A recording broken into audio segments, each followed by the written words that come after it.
Okay, so we're at the start of the tour now. We're going to spend a few minutes walk through the cave and I'll point out the bits of interest as we go through. Stop here and there for a few explanations. So let's go through.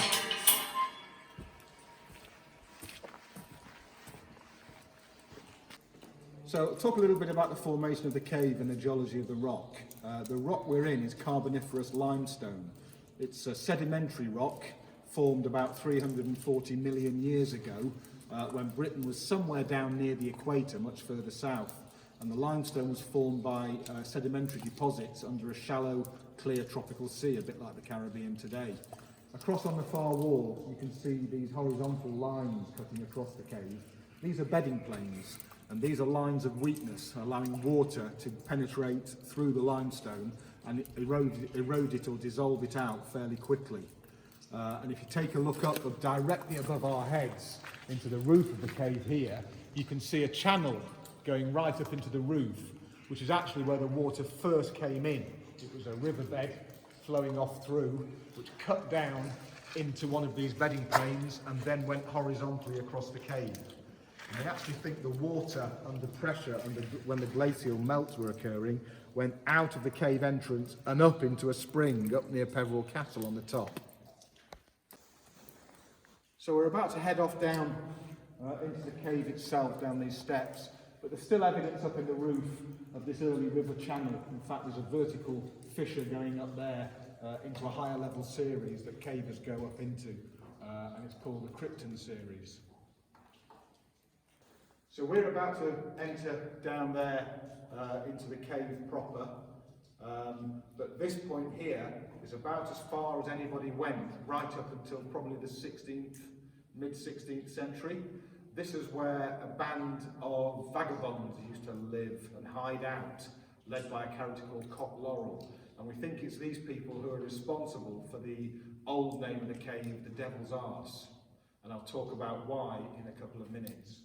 But the early visitors, this section used to be flooded here, a river came through, and they were taken through beyond here initially in a little boat, like this sort of coffin-looking thing here. They would be filled with straw, and they would lay on their backs and be taken through one at a time, pulled through by the road makers.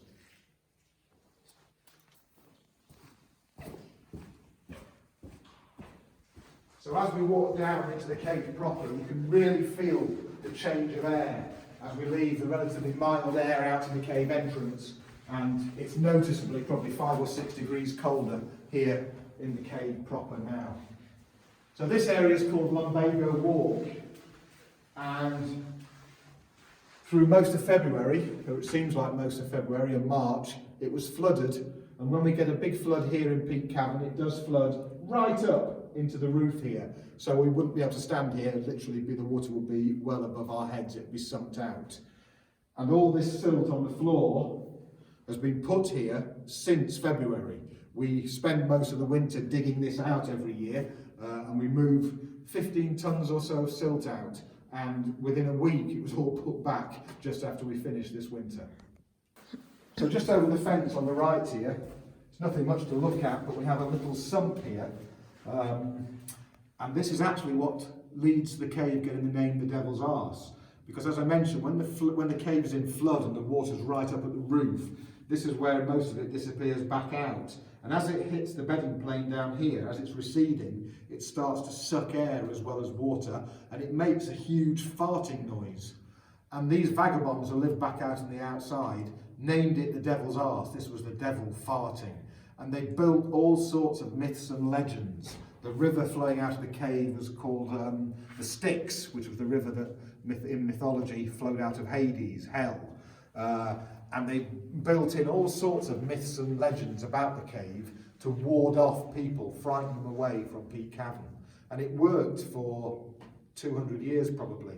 In fact, the lead miners who explored every little pothole around Castleton and North Derbyshire here were too scared to go through into Peak Cavern here, and so it's one of the only places where there is still lead left inside the cave system. Okay, so as we go on now, you've got to really watch your head, because this is Lumbago Walk, the lowest part of the cave.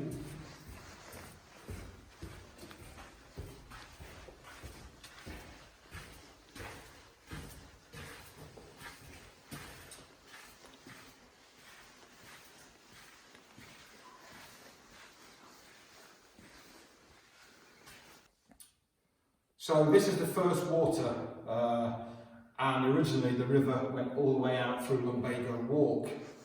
And the cave itself, you entered, as I say, in that boat, and you continued along the water and through that tunnel there, which is the natural way on. Very tight, so you lay on your back on a bed of straw and were pulled through by the rope makers who would have waded through. But Queen Victoria, or actually Princess Victoria, when she was a young girl, came to stay at Chatsworth and was brought to Peak Cavern as one of the 7 wonders of the Peak. She was brought down here by the rope makers, but she flatly refused, so the story goes, to get into the boat and be taken any further than the entrance there in Lumbago. So the rope makers said to her that the next time she came to visit, they would ensure there was a dry way through for her. And so they filled in this riverbed, created a channel underneath it for the water to pass, and then they mined a little 5-metre section through here, through into the next chamber, which is where we're going to head now. So this cave is circular almost, which is, as I say, unusual in Derbyshire. Most Derbyshire chambers are formed on veins of lead, these fault lines that run through the limestone filled up with mineral, and they tend to form very narrow, tall rift chambers. But the Great Cave here is formed by the actual water, in fact 2 rivers, one coming in right up at the top here, flowing across the cave roughly in this direction and disappearing out at the far side there, and the second one coming through from over there and flowing this way down and out through Lumbago Walk. So we'll take a walk through now through this next tunnel into the 3rd chamber. So as I say, this tunnel is the route of the lower course of the river. We're walking upstream. Very smooth in the roof, nice bit of phreatic passageway.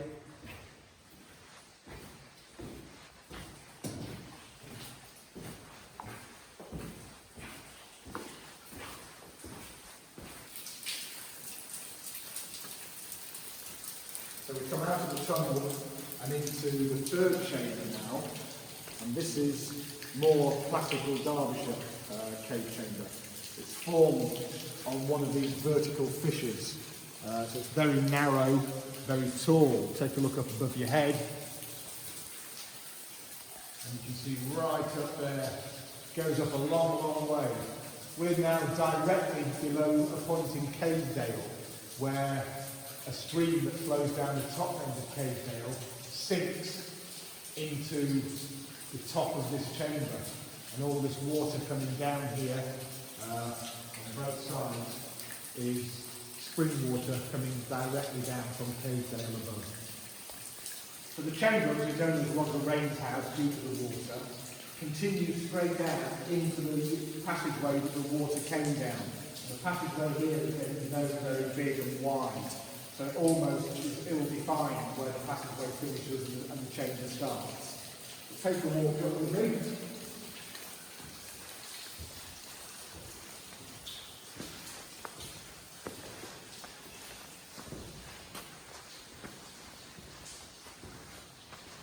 This is known as Brito's dining hall, and up in the roof you can see some very poor imitations of stalactites. These are little babies, they're barely 5,000 years old, because sort of 3,000 to 5,000 years ago we had a mini ice age, and this passageway would have been full of glacial meltwater rushing through. So any stalactites would have been stripped away, and these are new growths through here.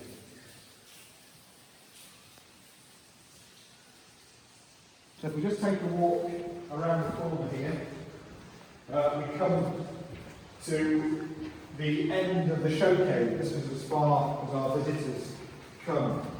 We've come probably 300 metres from the cave entrance. The cave does continue for another 18 kilometres all in, off down this slope. That water you can hear is an active stream disappearing down a sump about 15 metres around the corner.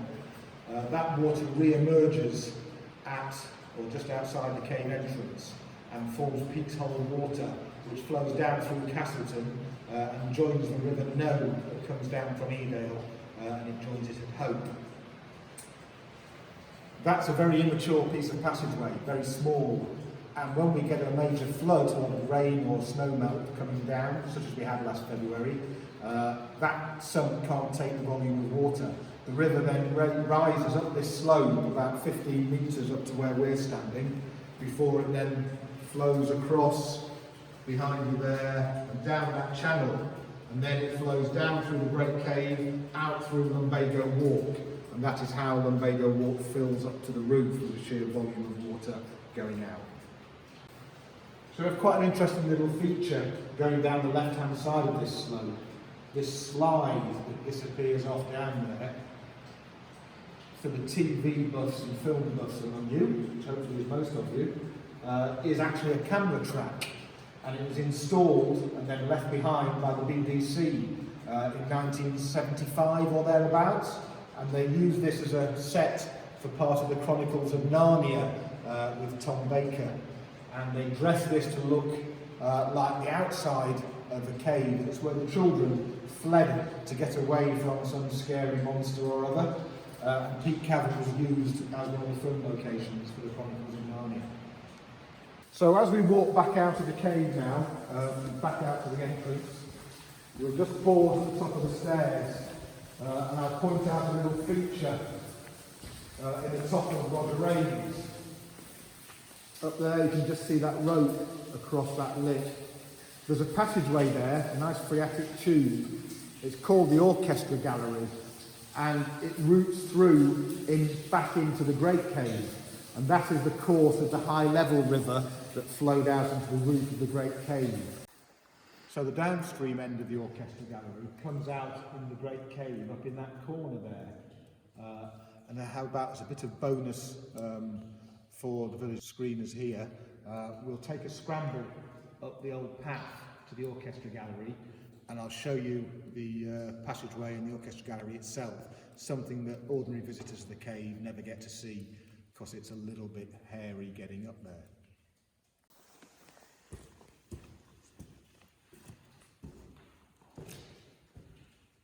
This path was made for the children of the roadmakers to come up here, where they would go to the Orchestra Gallery and sing to the early visitors back down in Roger Rains' house.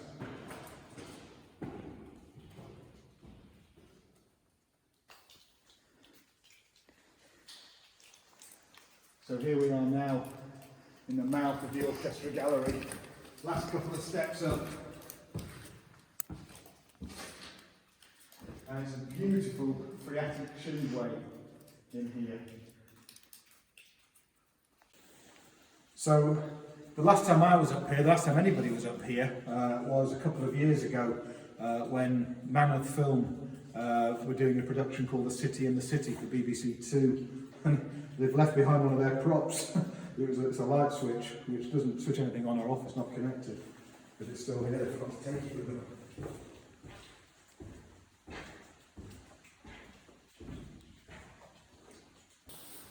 So as we come round the corner, you can see a lovely circular piece of phreatic tube, and the light there is coming up from Roger Rains. You can just about make out the rope across the tunnel here from the other side. So we'll walk through.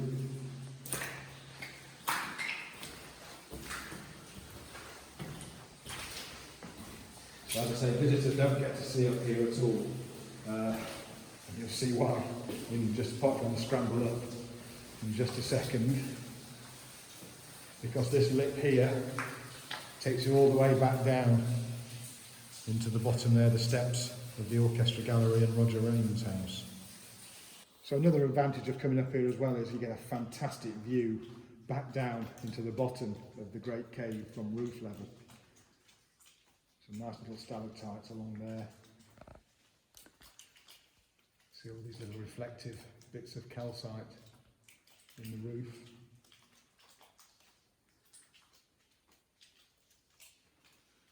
And then it's a bit of a scramble back down the path to the bottom.